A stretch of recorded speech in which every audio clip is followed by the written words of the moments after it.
This is my third and final video on the personal dimension of sovereignty. You might want to watch the previous two videos on this channel for context for this one.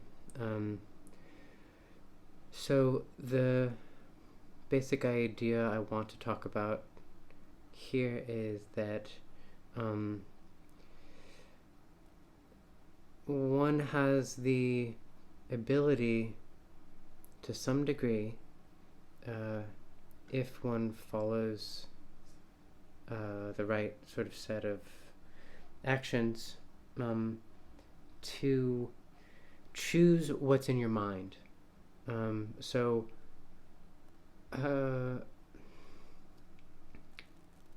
that's one point, and that is basically what prayer is, and that it's maybe the case, or it is the case to some degree, that what's in your mind will create the reality that you live in.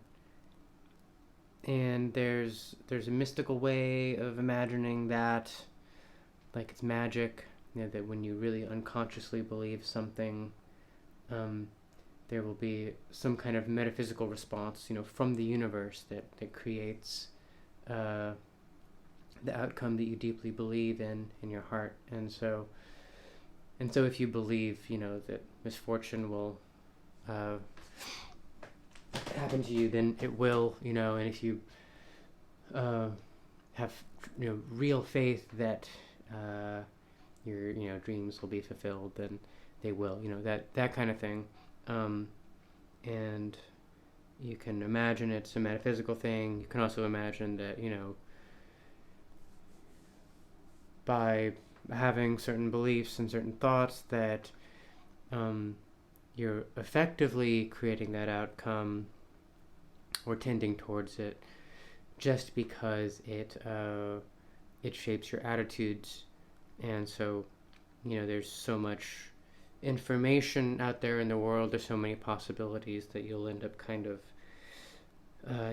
having a window open into manifestation of whatever your window is open towards, and so that's a less mystical reading, but really no less mysterious, or no less fascinating. So in the previous two videos, I talked about how there's a transcendental self. There's sort of a true will, a true desire that is obscure in some way. And in the second video, I talked about the nature of sin as attachment to graven images and false idols and addictions, relationships that are abusive or manipulative, or so forth, and that there's all kinds of dishonesty, vice, betrayal, lack of integrity. It kind of comes from attachment to graven images. And so this is kind of like the third person of the trinity of the individual dimension of sovereignty, where it's like, not only do we have this obscure transcendental self and this more immediate, more problematic, profane self, I guess, but we also have a sort of third fold in the self where we're aware of these two things. We don't just have them.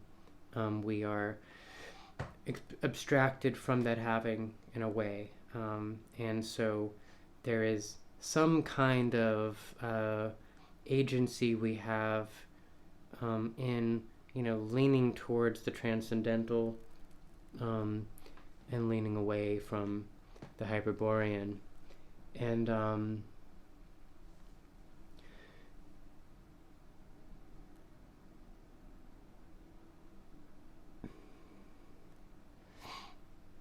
and I guess another, and to kind of break down sort of how that happens, first of all, uh,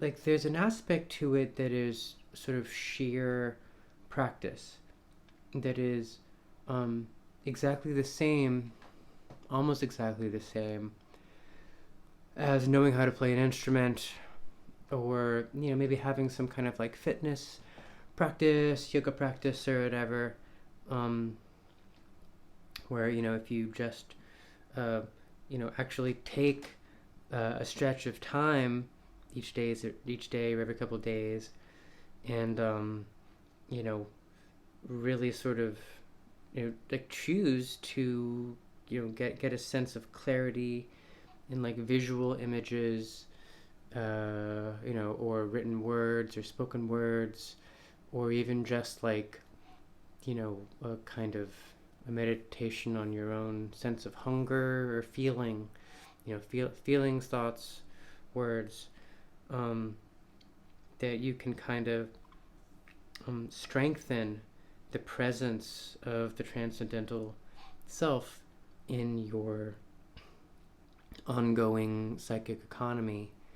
Um, and this is a really wonderful gift, to be able to do this. It's fun. It's there's a sort of inherent self love.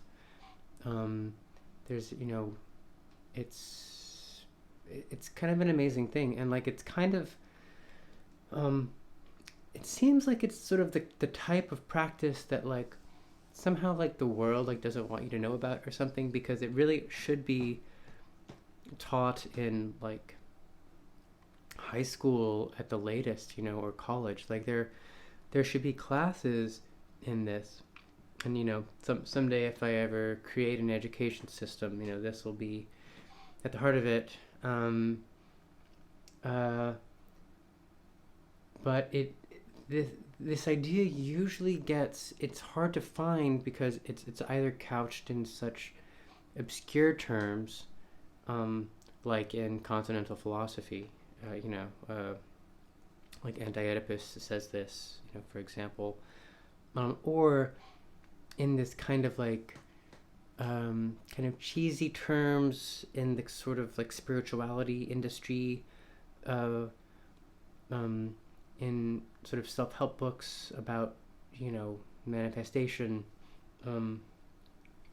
where you're inclined to not take it seriously, or it's just not like our world doesn't really have the serious sphere of our world doesn't have a place for this. But like in anybody who succeeds at anything is probably doing this. It's actually a really widespread practice, I think. Whether they're like an artist or like a corporate CEO or something, or like a monk. Like it's there's a very real sense in which like this is the philosopher's stone, that there is an ability to kind of cause your desires, cause your more surface desires and thoughts and feelings to be aligned with a kind of mysterious core that is who you truly are, and that is the first step in sort of creating a harmonious reality around you that is in line with that desire, or maybe it's just harmonious in general, if you've ascended to a point where you actually don't want to manifest your own desire any longer. And yeah, and so that's I think I've pretty much said all there really is to say. I mean, like, and for prayer, like you can push that in different directions. So if you really want to push it in a purely religious direction, you can enter a tradition, and just do Hail Marys all the time, or do, I don't know, like generation stage Vajrayana Buddhist meditations or something. Or if you're sort of more really trying to make a dent, you can meditate on your own dreams. That comes with a certain danger. Um, but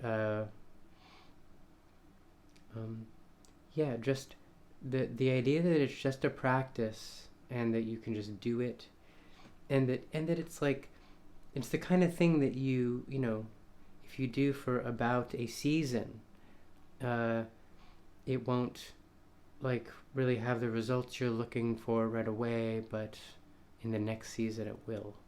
You know, like about 3 months. It's like one sign. So yeah, I think I'll end on um, the idea of maybe I'll add that uh,